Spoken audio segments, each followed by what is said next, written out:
Bienvenue les amis dans ce nouveau JT du grenier réalisé sans montage, sans trucage. Mes trois petits singes de la sagesse que vous voyez au fond et derrière eux ma boule de cristal, puisque je ne peux pas vous mettre mes poules de cristal, elles ne seraient pas suffisamment sages. Donc je vous présente juste ma boule de cristal et si vous regardez bien, peut-être que vous pourrez voir des images, des flashs qui me permettent de prédire l'avenir avec évidemment efficacité et fiabilité grâce à mes petits singes de la sagesse, à mes poules de cristal et évidemment à ma boule de cristal que vous avez ici. Ici, je vous présente celui qui finalement, après roulement de tambour, semaine de suspense, a rejoint l'hôtel Matignon, le grand méchant loup, le grand méchant Barnier, et oui, grand méchant loup de notre épargne, de nos sous, de notre flouze, de notre pognon, de notre blé, que dis-je, de notre oseille, mes amis, à quelle sauce va nous manger le grand méchant loup Michel Barnier? Telle est la question que nous allons nous poser aujourd'hui, et sachez que grâce à ma boule de cristal, j'ai plein de prévisions à peu près sûres et certaines à partager avec vous aujourd'hui, en ce dimanche pluvieux d'automne qui s'approche. Allez, on y va, venez les copains, JT du grenier, Michel Barnier, à quelle sauce il va nous manger? L'économie, et c'était comme ça que je voulais commencer cette petite causerie entre amis du dimanche soir, l'économie, les amis, c'est extrêmement simple, c'est que quand on veut vous la compliquer, qu'elle devient compliquée, mais l'économie, c'est des plus, c'est des moins, c'est du bon sens, c'est de l'observation, c'est tout simplement de la cohérence par rapport à ce qu'on voit et par rapport à ce qu'on ressent, à ce que l'on est, à ce que l'on comprend, évidemment, tout simplement des comportements humains. L'économie, c'est la somme de nos comportements individuels. Alors, quand on parle budget, vous avez tous un budget à tenir, que ce soit pour vous-même si vous êtes seul ou évidemment encore plus compliqué quand on doit tenir le budget d'une famille et d'une maisonnée. Un budget, c'est des recettes moins des dépenses, voilà, c'est extrêmement simple. Ce qui marche pour vous à titre personnel, c'est globalement à peu de choses près la même chose au niveau d'un État, au niveau d'une collectivité, au niveau d'une association, au niveau d'une entreprise. Simplement, il va y avoir plus de notions, ou ça va être un petit peu plus compliqué dans une entreprise. Quand on va parler d'un budget, on va prendre en compte les amortissements comptables, les amortissements financiers, des produits exceptionnels, des charges exceptionnelles. Bon, vous voyez, on va avoir plein d'autres termes, mais globalement, c'est des plus et c'est des moins. Et tous ceux qui ont fait un petit peu de comptabilité et qui ont été traumatisés par leur cours de comptabilité quand ils étaient jeunes, c'est normal. La comptabilité, on la comprend que quand on est vieux et qu'on doit en faire pour de vrai. Et si demain vous avez votre propre entreprise, vous verrez, tout d'un coup, miraculeusement, la comptabilité va s'éclairer et tout ça va s'illuminer pour vous. Et la comptabilité, c'est passionnant et c'est très beau, de même que la fiscalité. Mais comme ça, voilà, bref, ça peut paraître compliqué, en réalité c'est simple, c'est des plus, c'est des moins. Les recettes côté État, c'est très simple, c'est des impôts, des taxes, des cotisations. Alors, impôts, taxes et cotisations, c'est trois catégories. Les dépenses, c'est deux grandes catégories de dépenses. Les dépenses régaliennes, armée, police, etc. Vous savez, c'est tous les grands ministères. Et puis les dépenses sociales, qui elles sont assises sur des cotisations, maladie, famille, solidarité, chômage, etc. Déficit, ça veut dire qu'on a plus de dépenses que de recettes. Simple, logique, facile, vous le saviez. Dette, c'est l'accumulation et l'addition de tous les déficits passés, présents et futurs. Et vu qu'on n'est jamais en excédent, on ne fait que depuis 1974, c'est-à-dire pour la roulement de tambour 51e année consécutive, nous allons avoir encore un déficit qui va venir s'accumuler à nos anciennes dettes, et donc le déficit, c'est ce qui nous manque cette année, il faut l'emprunter, et donc ces emprunts viennent s'ajouter à tous les emprunts que nous avons déjà réalisés pour la modique somme de, roulement de tambour, 3200 milliards d'euros. Eh oui, rien que ça, où est passé le pognon, on se le demande. Pour redresser les finances, il faut donc dépenser beaucoup moins que ce que l'on gagne et donc que ce que l'on rentre. Simple, plus de recettes et moins de dépenses. Facile, l'économie c'est très simple et vous allez voir, Barnier va être obligé de faire de l'économie très simple, très simple. Moi, il y en a à devoir gagner plus que moi, il y en a à aller à dépenser. Voilà, ça va être du basique de chez basique. Quand je prends cette voix, c'est Obélix et compagnie. Quand le énarque lui explique l'économie, c'est extraordinaire. Surtout, lisez Obélix et compagnie. C'est le meilleur cours d'économie après une partie de Monopoly. Alors, il a parlé, Michel Barnier, il était avec les soignants aujourd'hui, ce matin. Il a dit, on ne va pas faire des miracles, la France est aussi en état d'urgence, la France est aussi en état d'urgence. Ambiance, plan d'urgence budgétaire, vous la sentez arriver, la soupe aux carottes ? Et donc, il faut dire que la semaine dernière, le rapporteur du budget au Sénat, il avait dit la situation financière est catastrophique et elle est de la responsabilité exclusive de l'exécutif. Et oui, quand on gère comme des pieds, parce qu'on est des Mozart de la finance, eh bien, la musique devient beaucoup moins belle que la grande musique. Et là, c'est pas du Mozart qu'on va nous jouer, hein. Il va falloir trouver des sous, et quand il n'y a plus de sous, il n'y a plus de sous, et à un moment donné, c'est juste un sifflement de fin de partie qu'on va entendre, et pas vraiment une belle symphonie de ce grand musicien autrichien. Bref. Les deux paramètres du budget, toujours très simple, hein, les amis. Recettes, dépenses. Quand les choses font mal, on réduit les dépenses, on augmente les recettes. Et on va faire les deux en même temps, et il est assez facilement prévisible, c'est ce que j'ai vu dans ma boule de cristal, que Michel Barnier va vous annoncer qu'il va faire les deux. Vous verrez, vous repasserez cette vidéo dans quelques semaines quand on va commencer à parler du budget, et vous allez rire, et vous allez rire, et vous allez dire, mais elle marche vraiment, sa boule de cristal et ses trois petits singes, je veux les mêmes, sans oublier ses poules. Et donc quand je devrais trop payer d'impôts, comme vous tous, je me mettrai à vendre des poules de cristal, mais au marché noir. Dans une famille, on travaille plus pour gagner plus et on réduit toutes les dépenses au strict nécessaire. Ça, c'est ce qu'on fait quand on a évidemment un problème de sous. Et bien pour un pays, c'est exactement la même chose. Je vous dis, c'est très simple. Alors maintenant, on va regarder, on va détailler et zoomer un petit peu. Site ministère des Finances, hein, ou impôts.gouv, je sais plus. Enfin bon, bref, un truc .gouv. C'est vraiment les différents types d'impôts, c'est très bien classé, donc je voulais vous partager cette petite vignette, je trouvais que c'était très bien. Vous avez trois grands types d'impôts, les impôts sur la consommation, les impôts sur les revenus et les impôts sur la propriété et sur le capital. Donc dans les impôts sur la consommation, celui que vous connaissez le plus et que vous payez surtout, c'est évidemment la TVA. Quoi qu'on fasse, on paye une TVA, une taxe sur la valeur ajoutée, peu importe comment elle s'appelle, c'est 20% sur tout ce qu'on achète. La taxe intérieure de consommation sur les produits énergétiques, ça c'est les fameuses taxes que vous payez sur votre carburant. Vous vous souvenez des gilets jaunes et de la petite étincelle qui avait mis le feu au baril de gasoil et au bidon de gasoil, eh bien c'est ces taxes-là, d'accord ? Ce sont les taxes sur les produits énergétiques, pétroliers, etc. Et puis toutes les autres taxes, alcool, tabac, en veux-tu, en voilà. Vous avez des taxes sur les abris de jardin, vous avez des taxes GEMAPI sur la gestion des eaux fluviales, pluviales et que sais-je, et les risques des inondations et machin truc. Bref, on a autant de taxes que nous avons de problèmes, et vous connaissez cette fameuse phrase, il n'est pas un problème qu'un nouvel impôt ou une nouvelle taxe ne puisse résoudre.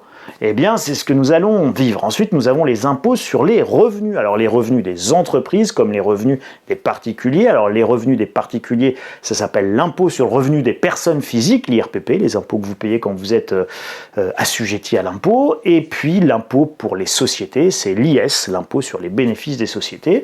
Vous avez après plein de catégories, les BIC, etc. Et puis, c'est là qu'on va trouver la contribution sociale généralisée, la CSG, qui s'applique à peu près sur tout, et vous allez voir, nous allons en reparler, c'est miraculeux, et j'ai vu apparaître dans ma boule de cristal CSG, CRDS, Cancras, URSSAF et Carvalas, ils arrivent, quoi que tu fasses, où que tu vas, ils viennent, ils te taxent.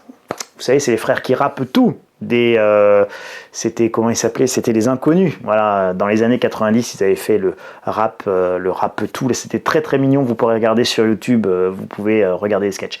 Et les impôts sur la propriété et le capital, fiscalité des plus-values, droits de succession, donation, mutation. Et évidemment, l'impôt sur la fortune immobilière. Et j'ai vu arriver un ISF dans ma boule de cristal. Un ISF avec des taux moindres, mais une base plus large. Attention, ils arrivent.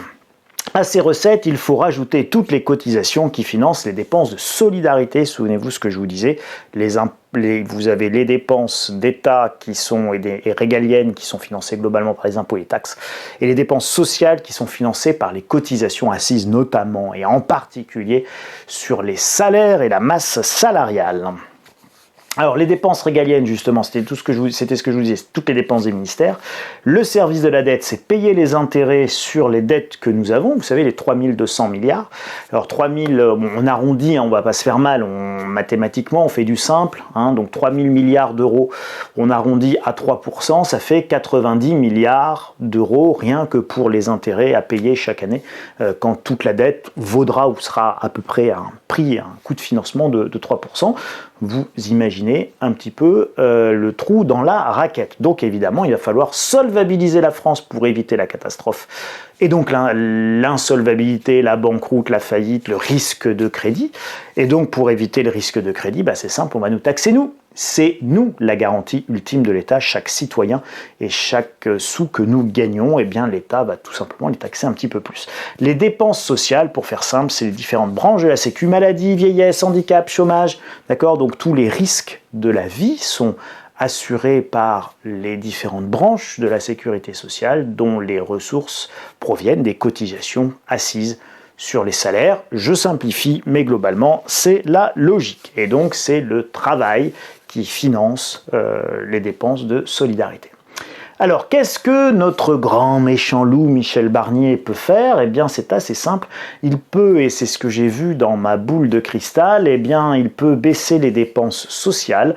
Alors non pas en les baissant en disant voilà, toi tu es au RSA, tu gagnais femme, seule, machin, etc., 2 enfants, tu gagnais 1300 euros par mois, enfin 1296 euros par mois, je baisse ces 1296 euros et je les mets à 996 euros par mois et je retire 200 ou 300 euros. Il va pas faire ça, il va faire ce qu'on appelle une désindexation, c'est beaucoup moins douloureux, tout le monde continue à toucher la même chose, simplement au lieu d'augmenter avec l'inflation, le coût de la vie et que toutes ces pensions soient revalorisées, eh ben elles ne sont pas revalorisées, elles restent stables, et sauf que l'inflation, elle augmente. Ça, quand en 2024, la revalorisation des retraites, que les retraites, ça a coûté 14 milliards d'euros. Donc vous imaginez, si vous ne revalorisez aucune des pensions, aucune des pensions, que ce soit retraite ou toutes les autres formes d'aide sociale, RSA, chômage, etc., c'est plutôt 20 milliards d'euros que vous allez évidemment économiser.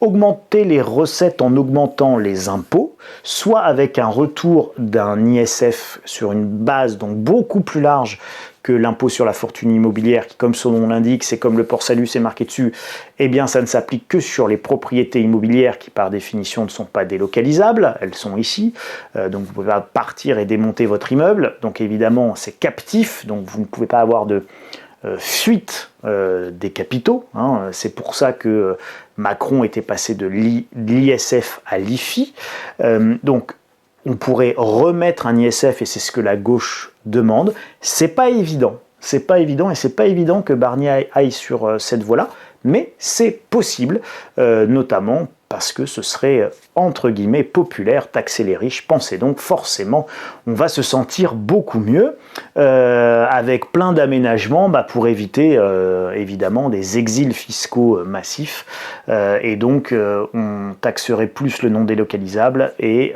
on essaierait de taxer moins le délocalisable. Et là, il faut faire attention au capital, il faut dire non pas non délocalisable, mais délocalisable. Barnier peut donc trouver 20 milliards en désindexant l'ensemble des dépenses sociales au sens large. Je mets les retraites dans une dépense sociale, ne m'en veillez pas, je fais un raccourci, un résumé. Barnier peut trouver aussi 10 milliards de plus en taxant un peu plus la propriété et le capital, donc ça si on faisait un ISF un peu plus large, et puis en augmentant la CSG d'un point, et la CSG, un point de CSG, c'est 16 milliards d'euros en plus. C'est beaucoup plus rentable, relutif, ça remplit beaucoup plus les caisses de l'État, un point de CSG, que un point de TVA, qui est de 6,5 milliards. Un point de CSG, ça permet aussi de taxer beaucoup le capital, l'épargne, les plus-values, puisque tout ça c'est soumis à la CSG CRDS. Aujourd'hui, je crois que c'est 17,2%, on pourrait passer à 18,2%, et puis après à 19,2%.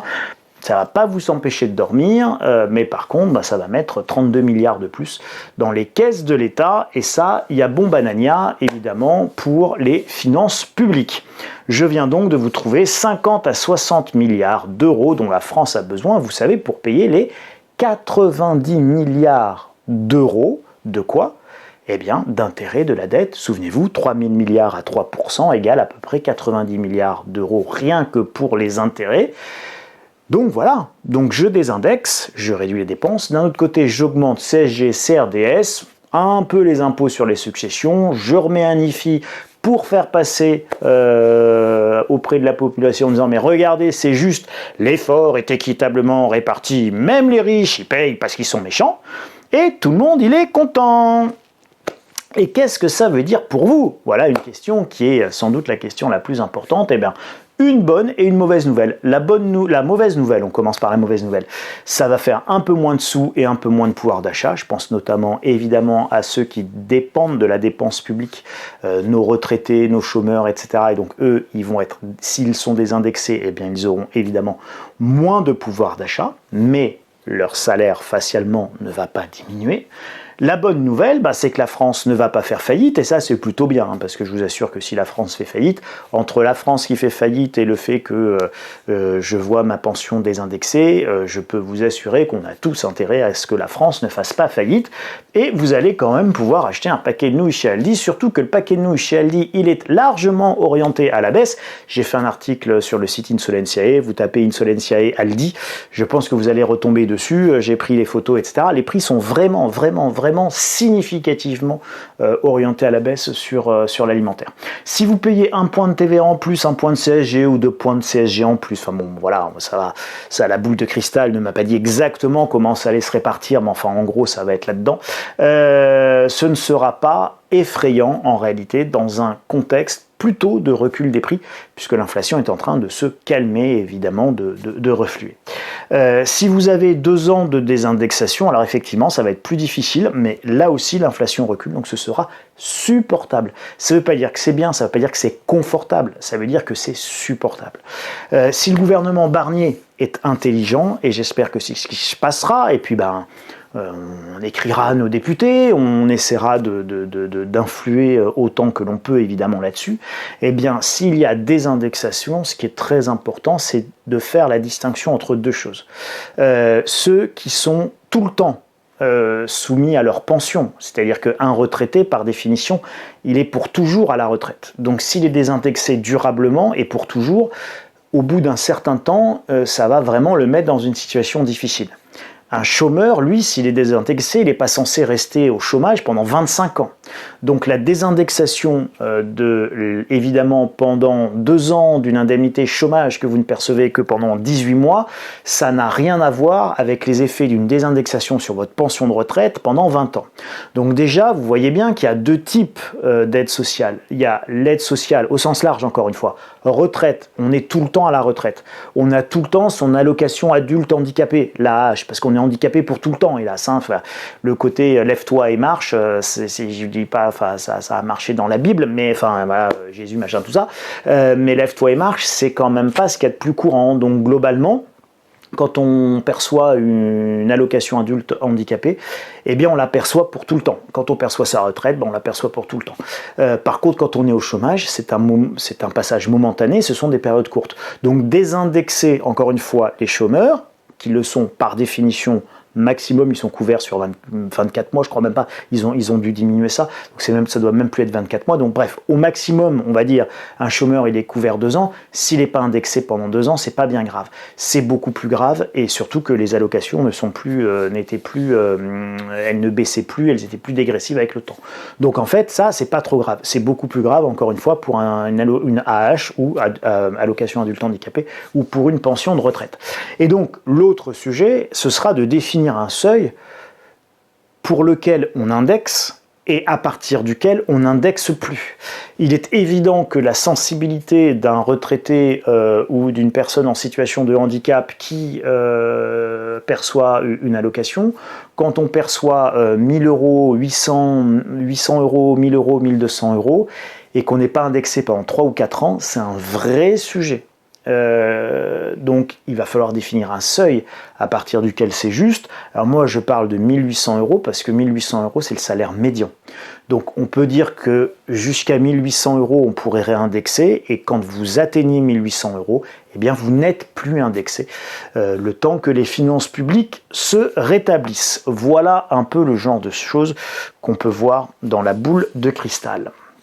Donc ça veut dire que vous allez toucher moins de prestations sociales au sens large, et qu'encore une fois, quand il n'y a plus de sous dans les caisses de l'État, bien tous ceux qui dépendent de la dépense publique, et je pense notamment aux fonctionnaires, pour les fonctionnaires, la boule de cristal, qu'est-ce qu'elle voit? Elle voit plutôt un gel de l'indice ou des revalorisations extrêmement faibles, évidemment, pour les fonctionnaires. Encore une fois, il n'y a plus de sous dans les caisses. Donc ça va être dur d'augmenter tout le monde de 5%. Donc gel du point d'indice, et évidemment tous ceux qui dépendent de la dépense publique, eh bien c'est plus compliqué.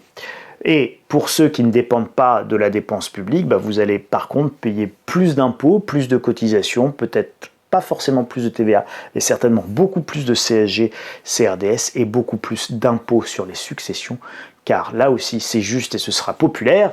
Taxer les grosses successions supérieures à 100 000 euros, pensez donc, c'est de l'argent indu, ma brave dame, vous n'avez rien fait pour le mériter, c'est comme si vous aviez gagné au loto, pauvre taxons, taxer les successions, taxer les riches, ça a toujours beaucoup de succès puisqu'on se dit que c'est toujours l'autre qui va être taxé, et puis ce sont des taxations individuelles et personnelles. Donc ce n'est pas un drame collectif. Si j'augmente la TVA de 3 points, je peux avoir tout le monde dans la rue parce que c'est un drame collectif. La TVA, elle monte pour tout le monde au même moment. Comme la taxe gilet jaune, vous savez, cette taxe sur le gasoil, elle devait monter en même temps pour tout le monde. Et donc vous avez un drame collectif d'un côté. Donc ça peut faire évidemment une éruption volcanique sociale et sociétale. Alors que quand vous avez que des drames individuels, vous avez rarement des manifestations de riches héritiers qui payent trop de droits de succession et qui jettent des pavés dorés et des lingots d'or à la tête des CRS. Ça ne se voit pas et ça ne se verra jamais parce qu'ils ne sont pas suffisamment nombreux. Donc toujours politiquement et socialement, là-dessus la boule de cristal est absolument sûre et certaine de ce qu'elle annonce. Drame collectif versus drame individuel, donc les augmentations de fiscalité sont beaucoup plus socialement, évidemment, elles passent beaucoup plus facilement quand on fait de la taxation qui n'entraîne que des drames individuels et pas un drame collectif. Et c'est là où il faut avoir un peu de sens politique. Voilà en gros ce qu'on va vivre.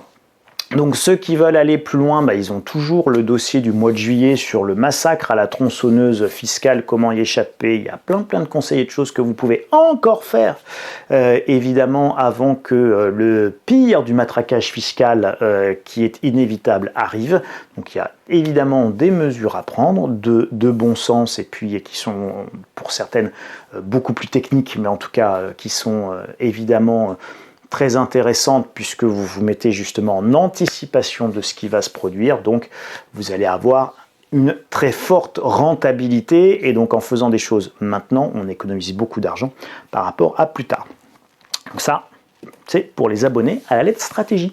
Voilà ce que je voulais vous dire sur le grand méchant loup Michel Barnier, en dehors de toute considération spécifiquement politique de je suis pour ou contre, bien au contraire, là c'est pas le sujet, vous voyez bien que c'est un sujet économique, de finances publiques, il n'y a plus de sous et donc va falloir faire rentrer des sous dans les caisses et en faire moins sortir de ces mêmes caisses. Et donc voilà globalement à peu près autour de quoi ça va tourner. Mais encore une fois, la bonne nouvelle, c'est que la France est solvable grâce à vous et grâce au petit gras que tous les petits moutons français ont encore sur le dos. Nous avons encore de la laine que l'État va pouvoir nous tondre consciencieusement. On n'en est pas encore arrivé à l'os, il y a donc encore un peu de marge. Alors c'est une mauvaise nouvelle pour ceux qui ont de la laine, mais c'est une bonne nouvelle collectivement, ça veut dire qu'effectivement le système ne va pas s'effondrer tout de suite. Des pouces pour cette vidéo, des commentaires autant que vous voulez, vous pouvez évidemment vous abonner au site insolentiae.com de manière gratuite pour la lettre d'infos quotidienne pour avoir les infos clés pendant la semaine, du lundi au vendredi. Vous pouvez aussi, pour ceux qui veulent aller plus loin, vous abonner dans la boutique à la lettre et au dossier stratégie, chaque mois un dossier qui vous permet d'aller beaucoup plus loin dans l'analyse et surtout dans les conseils financiers, économiques, fiscaux, de placement, bref, pour vous permettre de mieux gérer votre situation financière. Voilà les amis, prenez grand soin de vous, on se retrouve la semaine prochaine, dimanche prochain, pour un nouveau JT du grenier entre singes, poules et évidemment boule de cristal. Allez, prenez soin de vous. Salut les amis.